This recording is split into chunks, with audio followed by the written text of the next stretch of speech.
4. It's only 6:04 here. 8:04. What are you guys talking about?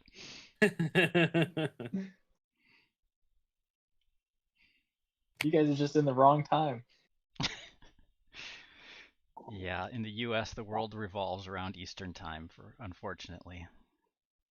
It does. That's right. Center of the universe. Silly.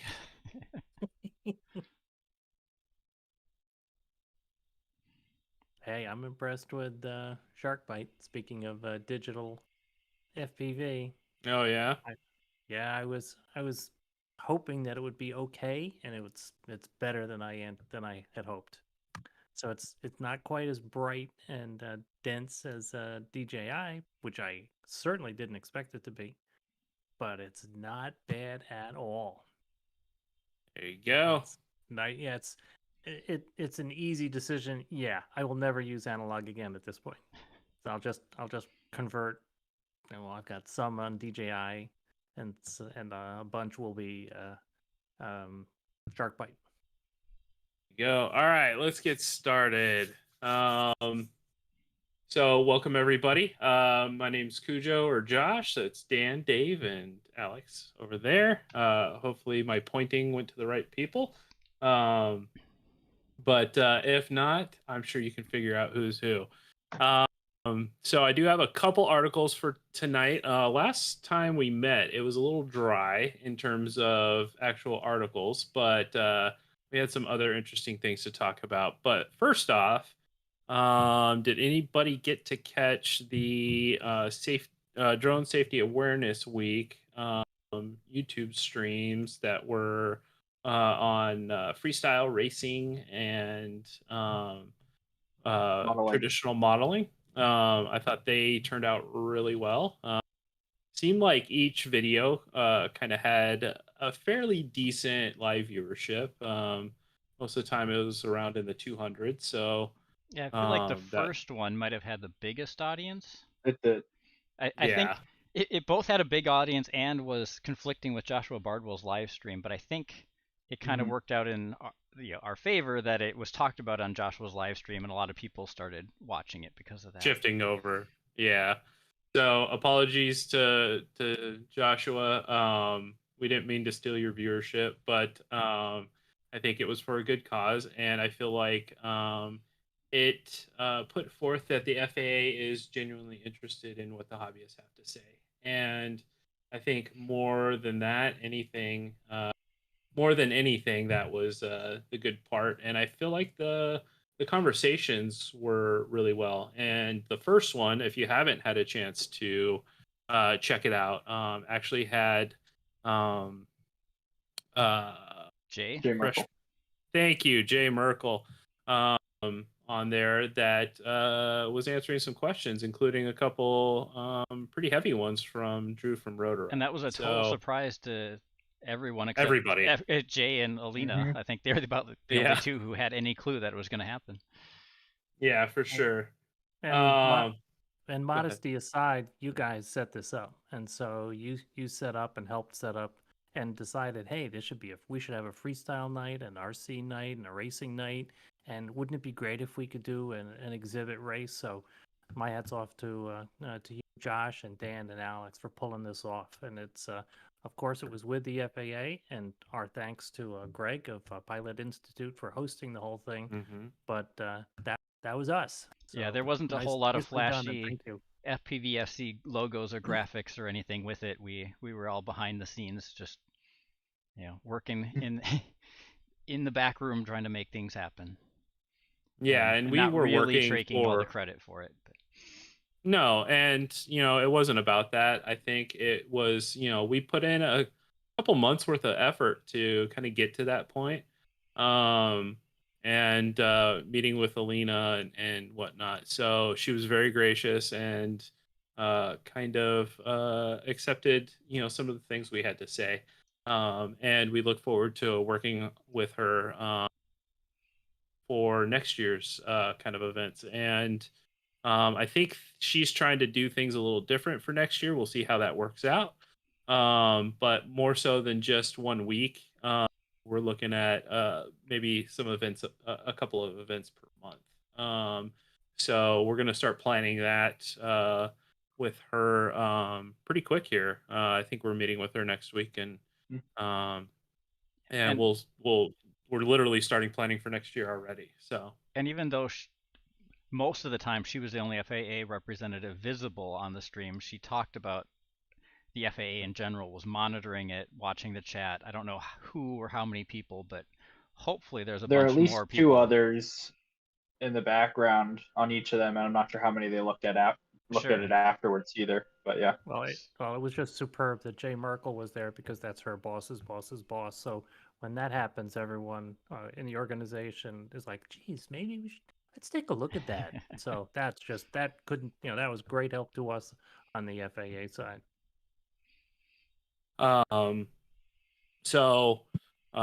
If you haven't had a chance to check it out, go to the Pilot Institute's YouTube page, and you can check out all those I'm videos. guessing Alex is grabbing a link right now. That's the what way I'm his eyes are probably moving is. around. How could you guys guess? Thanks for the backup. You were on the ball in posting links in the chat during a lot of those meetings too. Yeah. Yeah. And I saw that. Well, I was getting those like I was searching for them at the same time too. So, moving on from that, we do have this. This is kind of a article. This is kind of for comic relief here. So this comes from the Chicago Tribune, and they're talking about the best FPV drone. So they go through and talk about what an FPV drone is, benefits of having one over traditional drones, greater flight precision, being able to race, experiencing your trick flying as if you were inside the drone, being in greater control of your photography, and more. And then they talk about some alternate uses besides just recreational, so utilizing them for search and rescue operations, aerial photography for journalism, aerial footage for films, mapping inaccessible terrain, storm tracking, law enforcement surveillance, so on and so on. And then they talk about some of the different things that go into the drones themselves, like camera resolution, latency, whether to use a monitor, goggles, flight time. But the thing that kind of cracks me up is down here at the bottom, which FPV drone should I get? And of course, an article like this is going to go for the ready-built large market drones. And the top runner is the DJI FPV drone. And I'm not saying it's a bad drone. I've never flown it. But I mean, to me, the best drone is the drone you build yourself. I hate articles that are like the best at what? Like exactly. DJI FPV is not the best indoor drone. It's not the best long range. It's not the best anything. It's not the most durable FPV drone or anything like that. Now, granted, it does have some advantages, longer flight times than what we're posting, but on the flip side, longer flight time means reduced speed. So, there's some give and takes. So this was kind of funny, and apparently this Contexo, I've never heard of it before. Pro FPV drone, you get it at the Home Depot. So in case you ever. And I'm so sure you're not allowed in those stores, right? It's just like, wait, what? So well, at least a major newspaper has something about FPV. I guess we can look at that as a positive thing, right? Absolutely. All right, so let me grab this. I felt like this was interesting. Department of Homeland Security awards a $750,000 contract to a Texas small business for urban detection and identification of small unmanned aerial vehicles. So this is, if you were wondering how they were going to find the drones that don't have remote ID, this could be a possibility. So this Texas-based Cobalt Solutions is developing a detection and tracking sensor system that can identify nefarious. Of course, it's nefarious. As long as it only identifies nefarious ones, right? I know, right? So, unmanned aerial vehicles in an urban environment. As advancements in drone technology provide unlimited opportunities for everyday recreational and commercial use, this also presents a potential attraction for bad actors. This coming from DHS senior official Catherine Coulter Mitchell. So this is using 5G passive radar to basically detect UAS in the sky. And there, from what I can gather and what I'm understanding, as more and more 5G towers and signal emitters go up in urban environments, they can utilize those same towers to essentially detect UAS using a radar type system. So, I feel like I've seen Isn't something pass- like that with like 4G or like normal cell phone towers too, like finding flocks of birds flying around based off of those towers. Isn't passive radar an oxymoron? Isn't radar by definition an emission of a radio frequency that you measure the bounce? well, and they may be thinking of it as passive in regards to it won't Are require they a massive amount of additional equipment because they're going to be or utilizing those same towers or to or passive in that it's not nothing is required to be on the added to the equipment or the equipage of the drone? correct.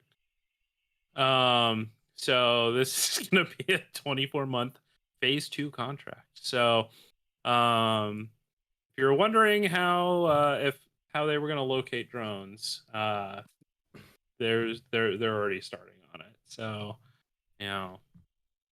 interesting.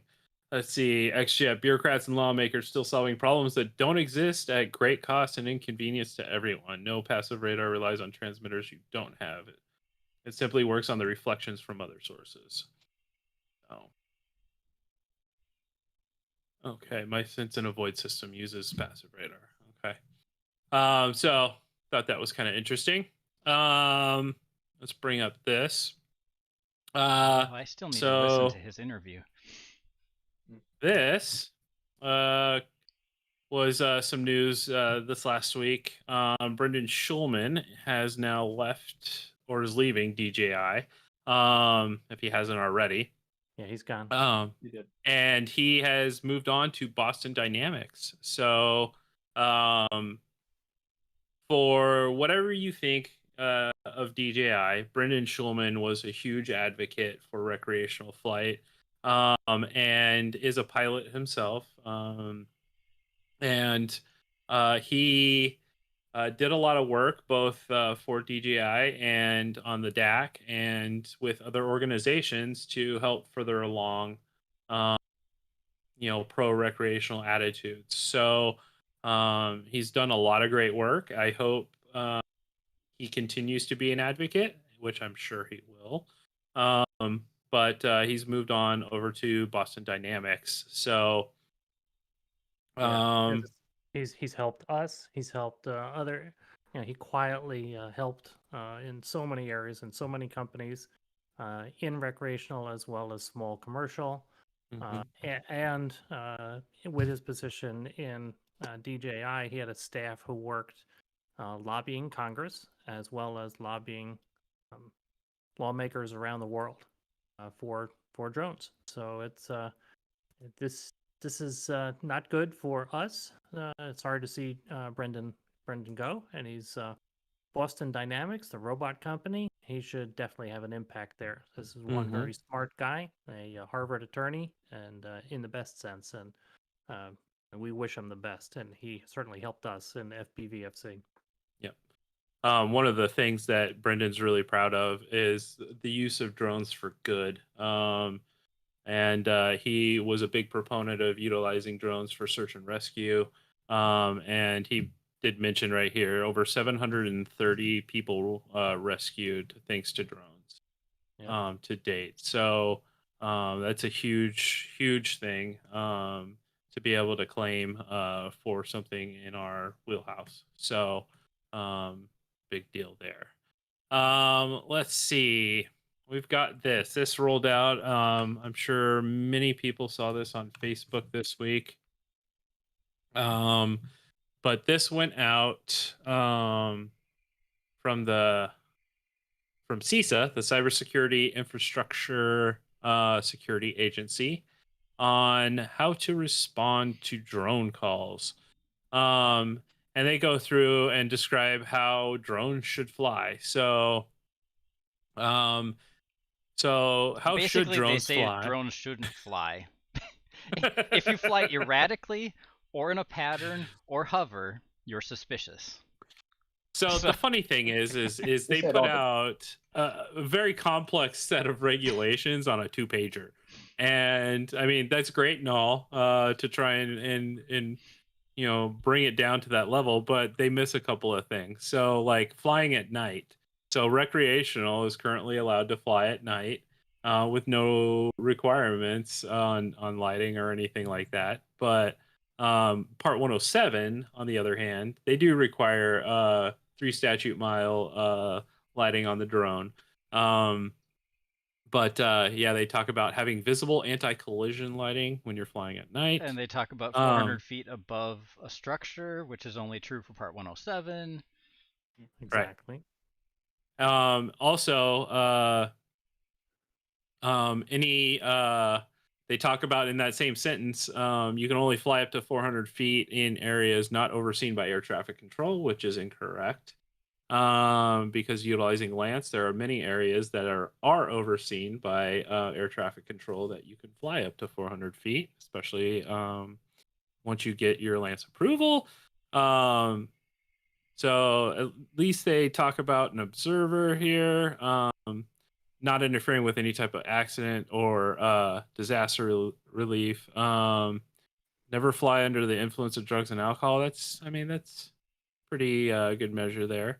Now the fun ones is, what does a suspicious drone flight look like? So I'm going to go ahead and say just about every flight that I do is a suspicious drone flight. It would be really hard to follow these rules and not be suspicious. Right? So erratic, uncontrolled, or other unsafe flight. So I fly freestyle, and I fly, some would probably say erratically. I mean, because it's I'm like trying a dog to line up going squirrel, squirrel, squirrel. Exactly. It's like, oh, there's a cool tree. Let me go over there. Or, oh, there's a cool gap. Let me try and shoot that over here. Right. Or consistent flight patterns or hovering around a fixed site. So, if you're an aerial photographer, trying to get a good shot, you're gonna probably hover. Doesn't mean you're filming a wedding from a distance. No mapping. You're gonna hover. You're gonna mapping would be like doing a consistent flight pattern over an area. Like no inspections. Here's another one: taped over lights or other visual masking attempts. How are you gonna tell that from a distance? I mean, a lot of my ESCs have LEDs on them, and I usually secure my ESCs to the arms with some good old electrical tape. You are very suspicious. Does that make me? You put your ESCs on the arms? Sometimes, He's not a foreign one person yet. I have some foreign ones, but I still like separate ESCs from time to time. All right. So pretty interesting. A drone flight without a visible operator in the vicinity. So explain vicinity. Yeah, this is a document that I'd like to. I've had this on my to-do list for a while to try to track down the authors of this and see if they would be open to making something a little more reasonable. We're having fun with it. It's not positive. It doesn't set a positive tone. And it could be. I mean, it could take it could start with drones over the last couple of years saved 730 lives. I'm often not visible because I'm hiding in my car because it's 10 below zero outside, and I'd freeze to death if I was visible. Yeah. So it's pretty interesting. Not the most ideal, and pretty par for the course on what we expect coming out of government agency. However, at least this didn't come from the FAA. It did come from Cybersecurity and Infrastructure Security Agency. So, yeah, there you go. Let's see. I have not had a chance to read this. It is a multi-page document, so I'm probably not gonna. It's attached to this, so I will post this. So guidebook on airport response to UAS threats. So this is a short article. I did click into the guidebook. That's what was posted here. I will provide that. I have not had a chance to sit through and read all 44 pages of this, but essentially, the Airport Response to Unmanned Aircraft System Threats Guidebook has been published by the National Safe Skies Alliance through its program for applied research in airport security. Paris is funded by the FAA and modeled after Airport Cooperative Research Program. The guidebook was created to assist airport operators with planning, response, and recovery regarding threats from UAS in unauthorized airspace. Woolpert was contracted to develop the document in 2020 after federal agencies and U.S. Congress identified UAS as a major concern at airports. Woolpert has provided design, engineering, geospatial services to airports and airbases worldwide.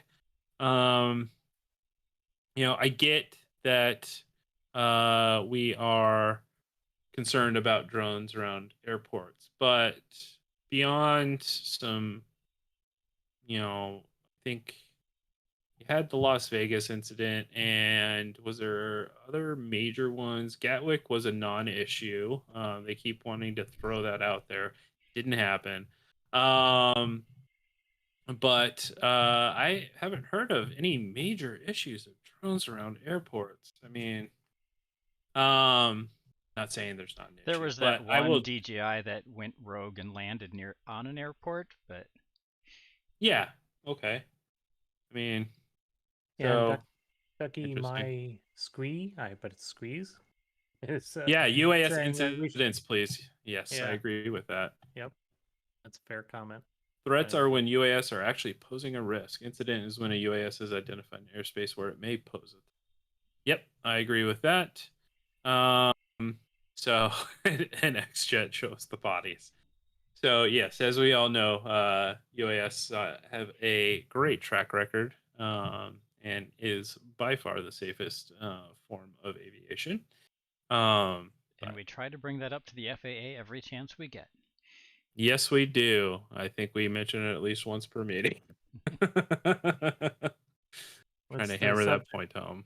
It's the subject of one of the latest DAC, Drone Advisory Committee tasking groups, TG11. Yes, which has to do with what is the inappropriate safety metric, and the FAA was proposing the idea of n number of fatalities per 100,000 or n number of flights, or x number of flights, and so that's one of the areas that hopefully our recommendations will be taken up, and we won't be talking about number of fatalities, because measuring off 0 is a bad metric just from a test and measurement and quality perspective. Unless Absolutely. you want to show that there should be no rules. Yeah. Yeah, it's not a good optic. So that's what I tried to explain. The PR on that would just be terrible. So one of the things I'd like to just kind of broach the subject on is a question that Drew brought up to Jay Merkel, and one of the things that Jay talked about was proving a safety track record, essentially, and he recommended doing this through the use of waivers, and applying for waivers for essentially things like flying in shielded operations, and that they're using the FAA is using data from the waivers to essentially forecast future rules, and by providing a track record utilizing their system is a way to get things kind of maybe relaxed would be the first word that comes to mind. It was almost like he was saying, well, we don't see a lot of people asking for waivers for this stuff, so people must not want to fly like that. So we don't have proof that they want to, so we can't make regulations along those lines. So my bounce Go ahead. I followed up with Drew on that. Drew Camden, president, Rotor Riot, and so we're going to create a waiver request for no visual observer, and then we will publicize that. And if it looks good, we'll publicize it through FPV Freedom Coalition, and Rotor Riot will certainly publicize it, and we'll see how many waivers with a request for no visual observer we can get. And Now, so, keep in mind, waivers usually take a while to process. Yes. well, it can be part of a day, it can be a couple hours, it can be a week. So it depends. And this should be pretty. And the depends. Can be where you are, where you're flying, as well as what you're flying. And Alex, you're welcome. You probably have much more experience than any of us on waivers. Waivers, at least for the type of waiver that we're looking at, it will probably take at least the 90 days that the FAA says, plus some. At least for the first couple runs. Once they get enough, then it should be able to become a lot smoother. But it will take, I'd say for the first one that we get, it will probably take at least a year. And then that's my estimate, is at least a year for the first one. And then after that, the second one will probably be about maybe So that's a good 7 months. That's a good nominal value, and so we can just make this very public. And we've got a growing, and we'll with every outlet we have, we'll talk about the visual observer waiver request. So we need to make this as like uneventful as humanly possible for them. So, like, as an example, I literally have a farm field right next to my neighborhood here. So we need to essentially desensitize the FAA to stuff like no visual observer or shielded operations in areas close to an airport or stuff like that. And to do that, you need to make it as almost they can't say no. So things like putting in a waiver to fly in an empty farm field where nobody's there, or an empty lot that's been vacant for 10 years, or stuff like that, where they can see, oh, this is an easy approval. And then the harder ones, as they become desensitized, I think would be a little quicker. What do you think, Alex? Yes, the more we do it, the quicker the response time will be. Another thing I wanted to add in was, I know one thing that I'm also going to be working on, so maybe I'll talk to Drew a little bit too, is doing one of these for IO. So IO as an event itself has one of these waivers, and that should also be easier to get as well, because it's on, well, it'll be easier but also be harder because of the size of the event, but because it's at the AMA headquarters, it should add some stuff. But I think that's going to be another place to try to start with too. As well as another thing was, when Jay was talking about this waiver, I think the main waiver he was looking at was the tactical BV loss. That's the one that's similar to what we would want to get, or it's the closest thing to what we would want to get. Right, and that'd be fly a bando. Yep. Oh, this is definitely something that when he said that on stream, I was like, wait, what? Yeah. And waivers are for Part 107 only, correct? Yes, that is correct. I think you still might be able to get waivers under recreational, but it's a much longer and more difficult process. Okay. So one of the things, obviously, Dave has already reached out to Drew. We're going to be working on this. That means I will need to get my Part 107 so that I can start submitting waivers, because I will slam them if I have to. Here's one, and just start doing my part to, as I said, desensitize the FAA to this kind of stuff. Because with that, then maybe we could go, hey, no visual observer, which has been something that's been talked about since day one of FPVFC, I swear, was, we need to get rid of visual observers. Yeah, okay, well, here's a path to attempt it. So this would be a great way to move forward. All right, let me respond to Bruce's comment. None of this makes sense. No, that's not true. This makes a lot of sense because what we're doing is we're following the line that we've been working on for almost 3 years, which is we're going to work collaboratively with the FAA and we're going to make change. And we've been successful at it, and it does make sense. So, and as to the other question, I don't know that they aren't talking to, their peers in other countries. It's government moves at a pace that leaves slime trails behind it, as we all know. And it's, it takes time to get things pushed through. They have, advanced a study on shielded operations, going to, I think, 3 or 4 different institutions and being spearheaded by a university. So that's progress, and it took us mentioning it in everything that we do with the FAA to get to that point. As well as 53,000 comments where we put forth remote on remote ID that shielded operations should be a thing. So we can work with that as well. So it's just it takes time, and I know it's not ideal, but we've kind of learned to deal with the pace of government at this point in 3 years of doing this.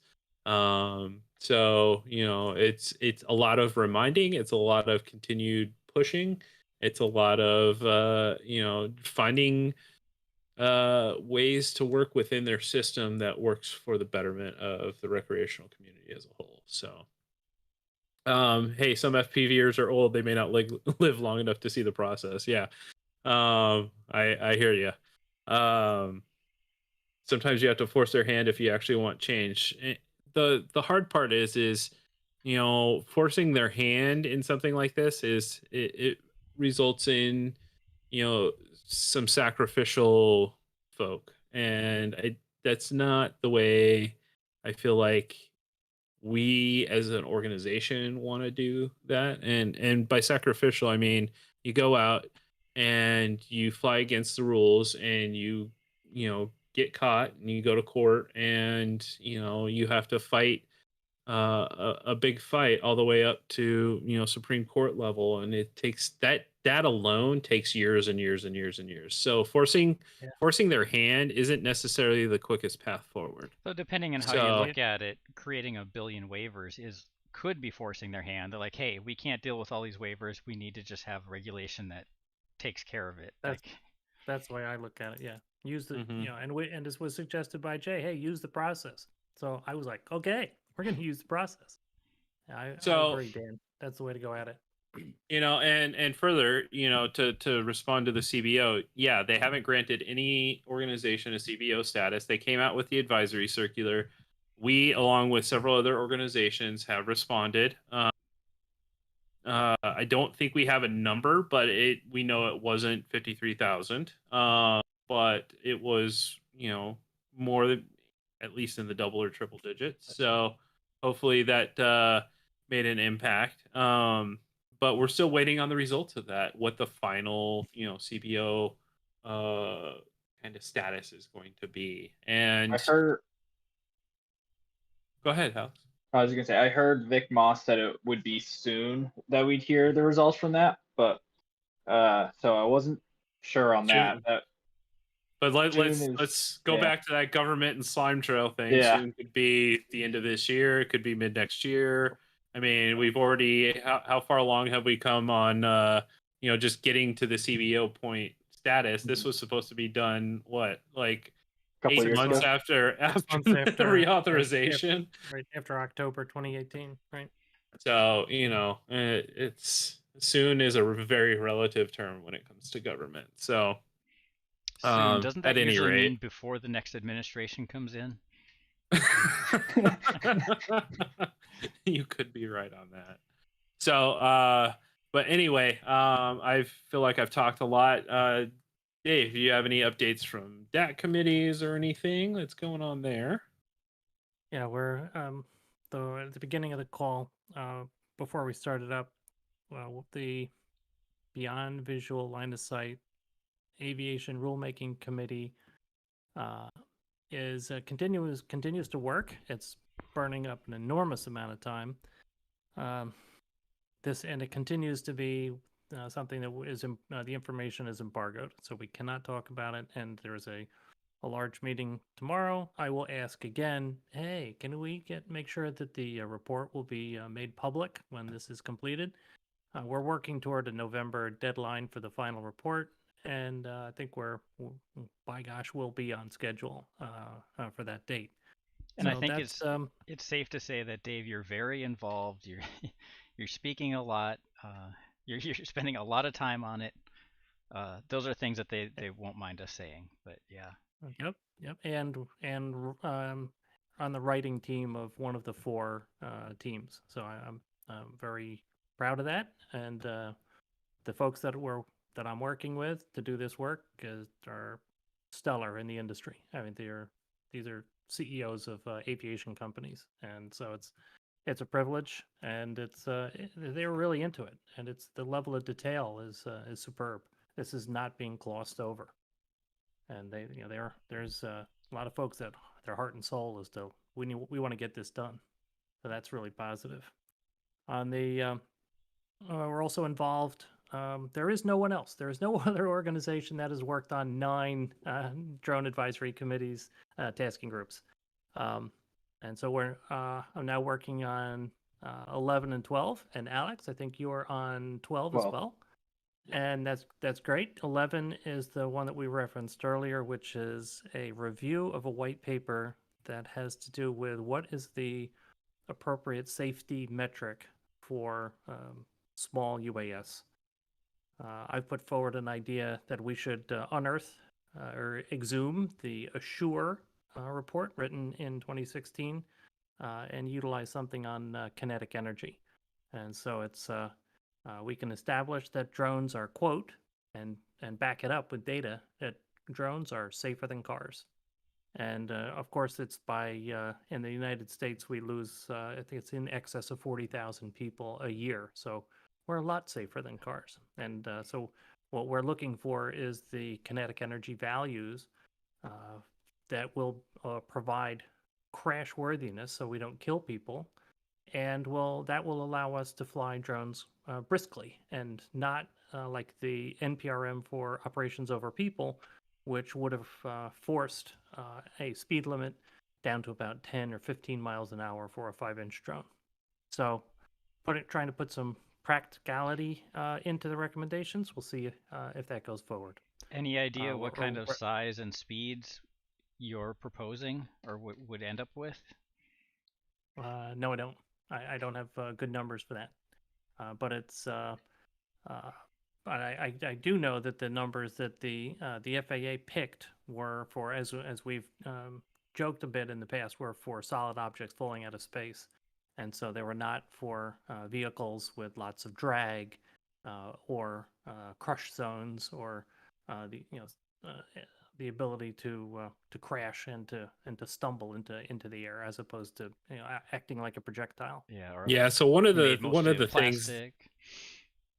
So one of the things that we figured from the original kind of kinetic energy calculations is we were kind of factoring that out for a drone of a certain weight, and essentially you couldn't go over it was 12 miles an hour or 15 miles an hour before you achieve the kinetic roadblocks that they were utilizing. So massive materials is great, Bruce, but at the same time there's a little more variable. So which mass of materials do you go by? Do you go by the what the battery's made of, since combined that's probably got the most weight in it, or do you go by the carbon fiber? It's a little bit more of a hitch conversation. And the reason so for the public optic, safer than a car is the phrase that I'm pushing. And well, I'm a mechanical engineer, so yeah, I think I can understand kinetic energy. And I think it's simple enough that it can be tested, and we can test it for categories. We don't need to test every individual drone, and so we can establish thresholds for probably weight categories akin to operations over people. And then within those thresholds, it really is quite easy for a company to test and then establish that, okay, this size, this class drone, it's under this weight, can support, because what we'll find is clustering of data around, say, a 5-inch drone, and then we'll find clustering of kinetic energy around a heavy lift drone that's doing videography. So that's the TG11. Alex, did you want me to provide an update for 12, or did you want to do that? I haven't been able to stay on topic much for 12, so. Okay, yeah. Engineering school is Kinda absolutely the right busy with priority. school. That is the right priority. So I think I'm only able to join like 30 minutes a week. That's okay. Task group 12 is about how do we instill aviation-specific STEM into K through 12 curricula across the United States. And so we're going to take 6 months to work on this. We've got a great bunch of people working on it. We're doing research across both in-school, public school, private school, outside extracurricular activities. And we've got some fantastic examples, things like AOPA, You Can Fly. I may get its flight tests, FT STEM program. 700 teachers have enrolled in that program. So there are lots of individual solutions to the problem, and the idea is, can we make this from a tops-down view easier for people in local school districts to apply it, and also to potentially establish something of here's a model, or at least I'm hesitating around using the word standard, because we don't want to say a standard, but a format that can be replicated easy, and will comply with the 21 standards required to be STEM. So we think that's positive, and that's an area that we're excited to be working on. And we will be reaching out to the Department of Education as well. So this is one of these longer, deeper topics, but it should help our children, and if you're Bruce's or my age, grandchildren. So it's exciting. That's or my friends if you're my age. That's funny. Oh, well played. Which is a point that we should remember. Kids get excited about something around age 10, and so that's been proven. And so we want to reach down at least to 3rd or 4th grade, and we're going to see how young we can go. We know that there are lots of examples of kids flying RC, 5 years old, 6 years old, and kindergarten, pre-K. Yeah. No, it's not a bad idea. Yeah. So it's exciting, and it's pretty far afield from remote ID and C2 regulations, but it's absolutely beneficial to the community and the country. So just going on record here to throw out, Alex makes me feel really old sometimes. So, I mean, he must make you feel ancient, Dave. Ancient. This is all white. So let's see. Perhaps we should be pushing for an international meeting of UAS regulators so that they can all learn from each other's successes and failures without wasting so much money by reinventing the wheel at every turn. I would say, that's not a horrible idea, but at the same time, I think UAS regulations are so new in a lot of countries, again, speaking in government's time, that I don't think there's been a lot of time figuring out what the successes and failures are. The hard part is that we, as people who have to work within these regulations, we see a lot of failure because we feel like it's restricting. What is their definition of success versus failure? I think there's a lot of, kind of going back and forth on that. And I think that's where organizations like the DAC and ASTM and whatnot kind of are stepping forward to help answer those questions. That's why there's tasking groups. That's why there's meetings on setting a standard for remote ID, all these different things that go on behind the scenes that a lot of people don't necessarily know about or care about. The hard part is that regulations like what we're dealing with, what we as an organization are dealing with on a week to week basis, it's not entertaining. It's not super engaging for the community as a whole. It's not until like you hit an inflection point like remote ID where it becomes, an oh crap moment and everybody freaks out. And that's when you start getting massive response. If the community as a whole were more engaged in the process from beginning to end, and I'm not even saying to the detail level that we are as an organization, but even more so just coming to the meetings, understanding what's going on, what's happening behind the scenes, giving feedback. That's where I feel like we as a community could potentially stand up. So it's a give and take kind of thing. I'd be So afraid only the worst ideas would spread around the world. what's that, Dan? I'd be afraid that only the worst ideas would be the ones that the regulators would spread to each other. Right. And there's give and take. India's drone regulations are very strict. Canada's, give or take a little bit. I still feel like we're, still, in the we're able to do more kind of thing. Now, there's a question of, what level do you need to be at in terms of recreational versus Part 107? But and the money involved in moving up that level. But at the same time, if you don't think remote ID isn't going to be a thing in a lot of these other countries, you're smoking something, because it's going to. And we know this because most of the time, once a regulation's kind of adopted here, it kind of tends to roll around the world. And so if we can go into remote ID with the most amount of freedom, then that will translate hopefully across the rest of the world. So and more on that idea of sharing the regulations with other regulators.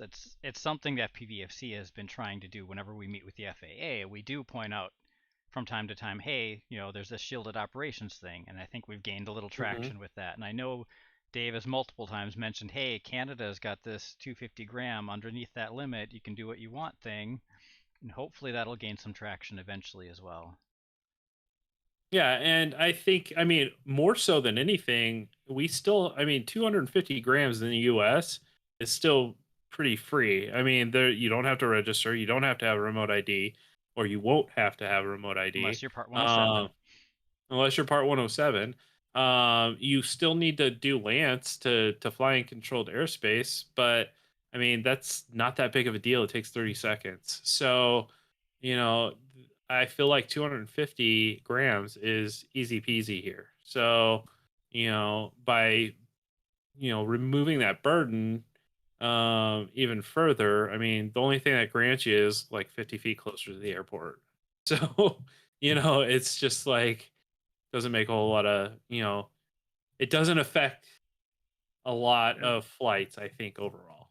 So a lot of the work we're doing is increasing our reach dramatically, and so it may not say FPVFC on it, but the work that the guys did for the Drone Safety Week, we're involved in the monthly droning on with the FAA and a group of retailers, manufacturers, influencers.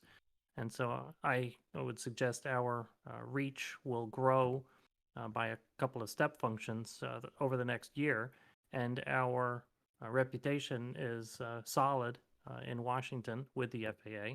So that makes us productive and useful. So as Josh said, when there's an issue, we're able, and what's a good level of involvement in my mind, out from the broader recreational population, is to be available to be asked one or two questions at a key moment.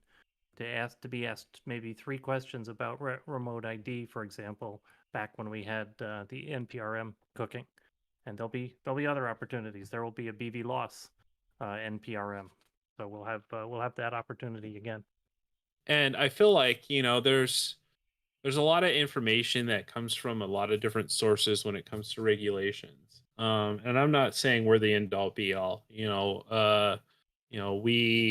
you know, we get things wrong sometimes, or we have to come back and say, we explained this wrong. We got to do this. But for the most part, I feel like, even if the community could just, you know, focus on just being educated on what the regulations actually are and kind of speaking consistently, I feel like that would go a long way.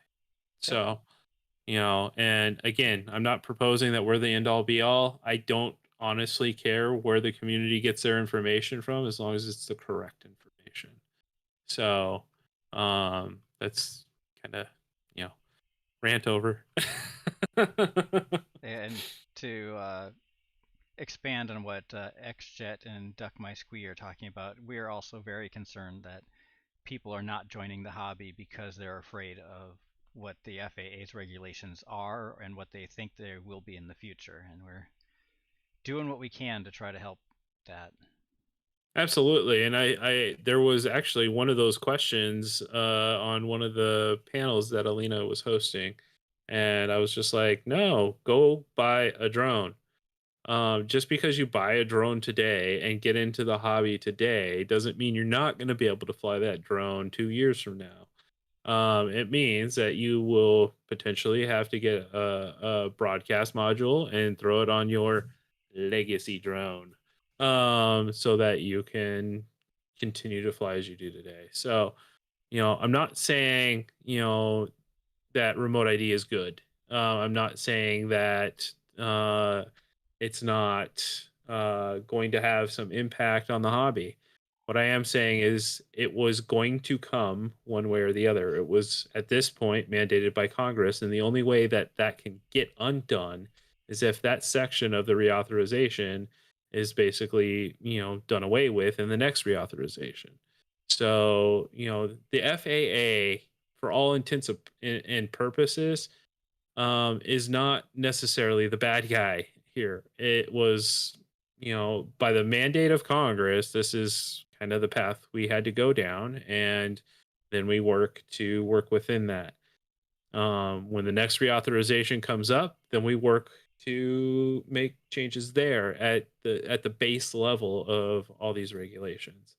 And that's where, we're gonna need the community to reach out to their Congress people and say, hey, let's do away with this, or hey, let's go back to, not being able to promulgate new rules for recreational, or so on and so forth, or hey, let's make a different subset of rules for recreational versus commercial, or FPV needs its own kind of, heading over here because they specialize in a lot of things that, may be redundant for other people, like visual observers, so those are different paths that we can take, and those paths will be coming up, over the next couple of years, and we just want the community to be educated and be able to speak to it once the time comes. And Duck My Squeeze pointing out another thing that happens often online is that somebody will fly and do something maybe a little bit questionable and post some video of it, and then the feedback they get is extremely negative and very unhelpful. Soul shattering. It would be great if people gave them like constructive criticism instead of just like flat out telling them they're breaking the rules, go away. Right. If they were a little bit gentler about it, it's like, hey, do you know the regulations? Here's what you can do not to make things worse. But yeah, that's the internet. To that point, we were having a conversation around if you have a very powerful drone from a perspective of autonomy, do you want to have a fair amount of certification and education in order to use that aircraft? And this is, it's an open discussion from the perspective of, well, gosh, it can fly itself, literally. So how smart do you have to be to fly a 787 today? Well, the answer is darned smart, and you have to be completely certified. And so this is a question I think that will, I lean toward more education is good, and because it will help us, and it'll also solve some of the problems that Duck My Squee was talking about, where regulations are difficult for newcomers to the hobby. Well, if you have a little bit of education, recreational regulations are pretty simple. We've got it in one page on our website. It's not that difficult. And if you fly under 250 grams, you can fly some reasonably capable drones, and then it's even easier to comply with those drones. And so there are ways through this. And we do think that mentoring is a key aspect of it. If you can find someone else to help you out, if there's a group, a community, this is one of the reasons why I'm so high on FPV racing, because that forces you to get together with people who really know what they're doing. Unless, of course, you're working with Alex, but that, just just kidding, Alex. I want to respond real quickly to Galaxy here, where he says it makes him weary of taking the more diplomatic approach with the FAA. They seem to have already have taken the most accurate path to kill the hobby. I would fundamentally disagree with that. Just in the past 6 months, in meetings that we've had with the FAA, this does not seem to be the case. If it were the case, they wouldn't waste money and manpower on meeting with a FPV organization. They wouldn't have separated out different kind of classifications in their documents, like this last advisory circular where they mention FPV countless times in it. They wouldn't have set up a on the FAA symposium. They would not have set up a recreational panel that I led. Right. So Galaxy 55 would be interested to know, who and what are you working with? This is, we get weary too, but would love to work together on some of this. Yeah. So, I just don't feel like they are out to kill the hobby. I think that, and I think Jay even mentioned it on the panel the other night, was, FPV and recreational is a way to get future pilots excited about aviation. And I feel like FPV in general, whether you fly wings or you fly drones, or even if you're a traditional modeler, this is how you get people excited in aviation. And those people could be the next, professional drone pilot. They could be the next fighter pilot. They could be the next commercial pilot. They could be the next astronaut. So, this is how aviation builds its base, and I think that their understanding of that has now shifted a little bit. And besides traditional model aviation, which has been around for decades, almost a century at this point, FPV is a new kid on the block, and we're having to go through the pains that come with current modern regulation that model aviation didn't necessarily have to go through until more recently.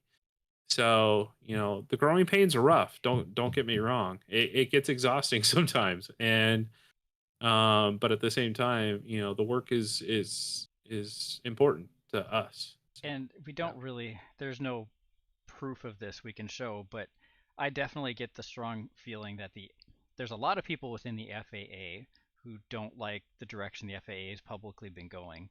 But it's not so much the FAA that's driving that direction. It's other government organizations putting really strong pressure on the FAA, saying, hey, we think bad people can do all these crazy things. You've got to stop it. And the FAA is in a really tough place. And to Dan's point, one of those things with remote ID was network attach or network remote ID broadcast. And so instead of network, we have just broadcast. And why is that? Because we were able to get 53,000 responses. So the comment up here about, are we making the mistake of believing what the FAA tells us? That's insulting to our intelligence, and it's insulting to the way we're trying to work. So we've stated what how we're approaching this. We've gotten results, and it's working. And we have as I said, we have an excellent reputation, and the support that we need from the community is when there is an issue that comes up, we're going to ask for feedback, and we really want honest feedback.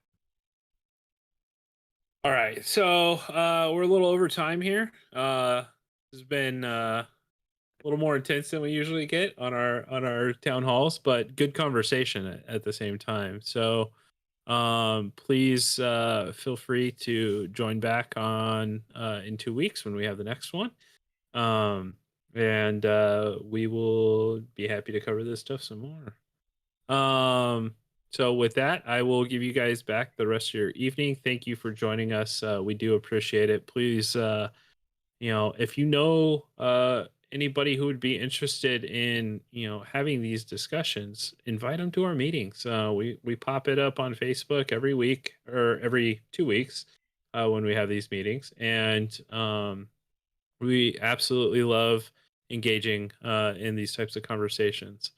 So with that, have a great night. Thank you.